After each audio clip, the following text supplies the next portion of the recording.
A todas y todos, bienvenidos a nuestro segundo encuentro de filosofía. Espero que estén muy bien y cuidando la salud en la cuarentena. Recuerden que en el video anterior nos acercamos a la pregunta filosófica con su capacidad de conmover, cuestionar, no dar nada por supuesto, pensar todo de nuevo, dudar. Podríamos decir que la filosofía interpela la realidad, formula preguntas sobre todo lo que existe y conocemos, sobre la totalidad.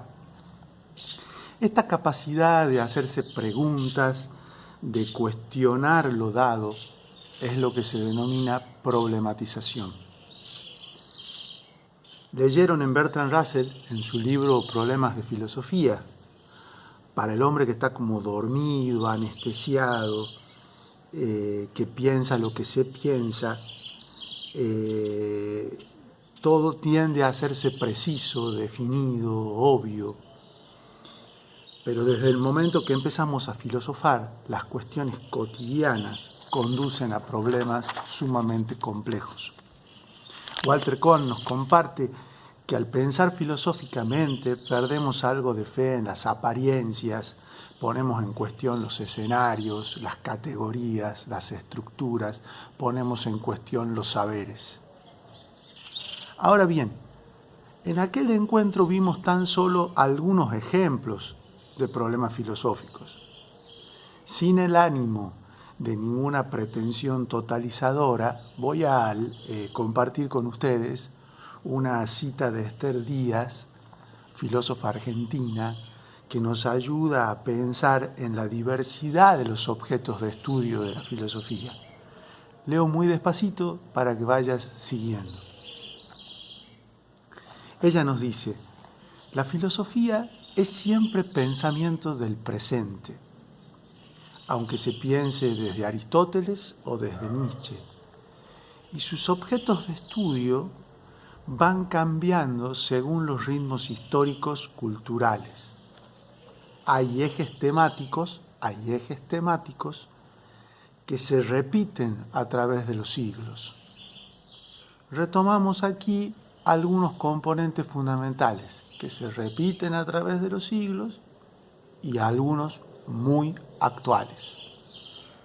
El problema de la verdad, los leo despacito, el problema de la verdad, el conocimiento, la epistemología, el problema de la ciencia, la ética, recuerden el laberinto del que no salimos ni aún en sueño de lo bueno y de lo malo, el dolor, la tecnología, los estudios sobre la subjetividad, la problemática de género, el sentido de la historia, la política, la violencia, la discriminación, estados existenciales como el amor, la identidad sexual, las prácticas de nuestra libertad, la enseñanza, el problema del poder, los juegos del poder, el arte, y aún seguramente la radiografía de posibles problemas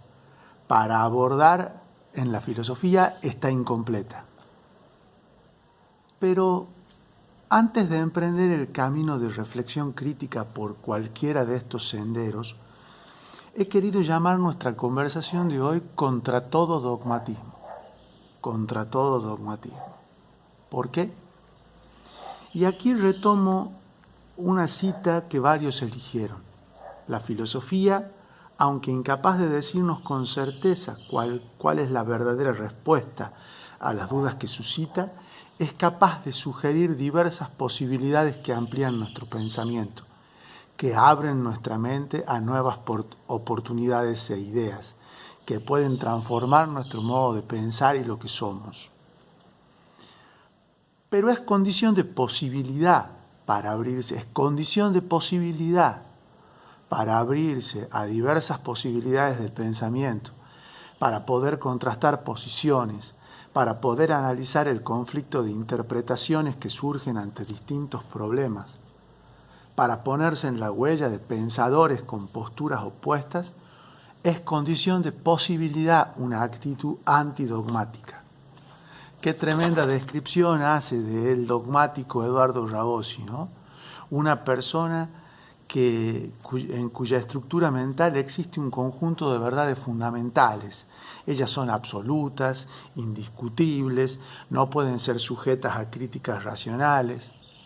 Pero no tan solo eso, todos tienen que aceptar sus verdades, porque él las sostiene, porque son las más apropiadas para cambiar el mundo, y más grave aún, porque el que no acepte esas verdades que él considera ciertas y absolutas, está en el error, y el error no merece ser tolerado.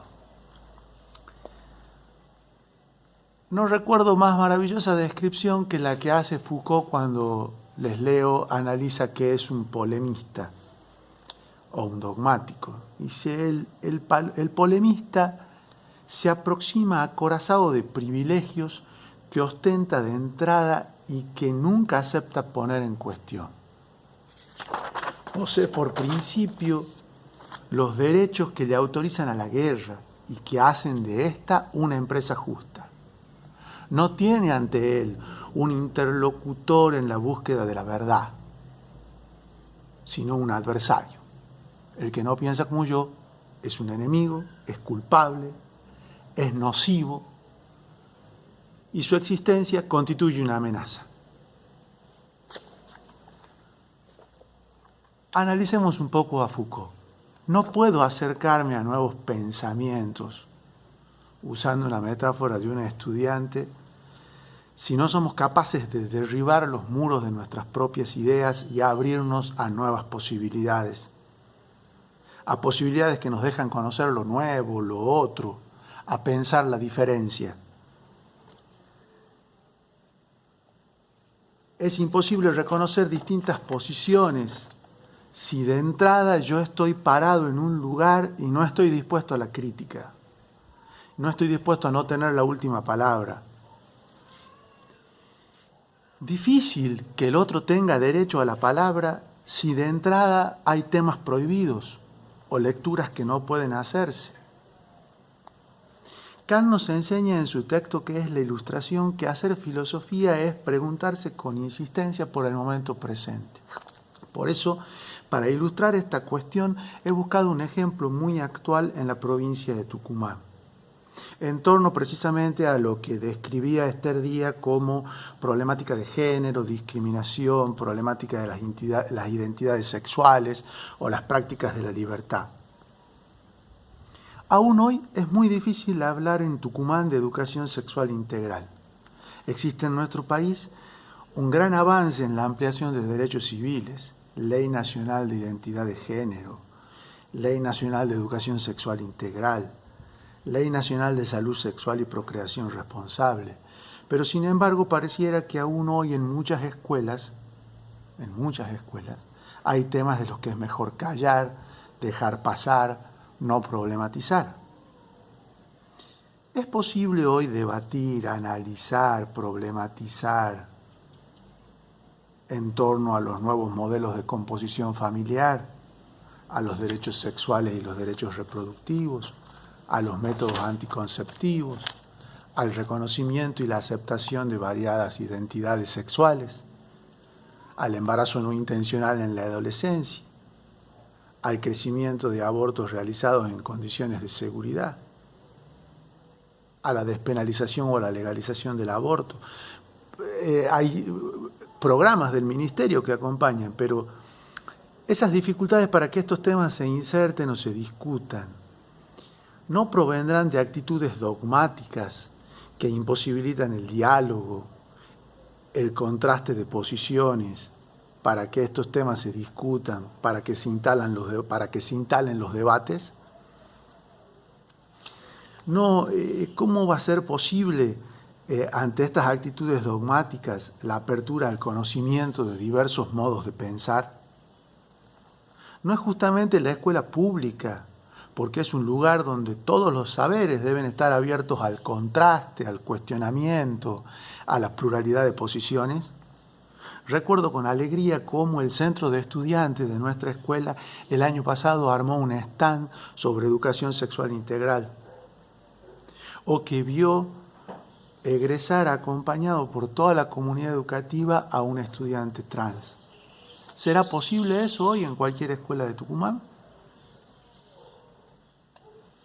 ¿O también pasa que se cierra la puerta a estas temáticas que despiertan tanto interés en los jóvenes? ¿O aún se cierra la puerta a personas que a veces quieren abordar las problemáticas? ¿Existen aún hoy experiencias de censura para abordar temáticas como el lenguaje inclusivo?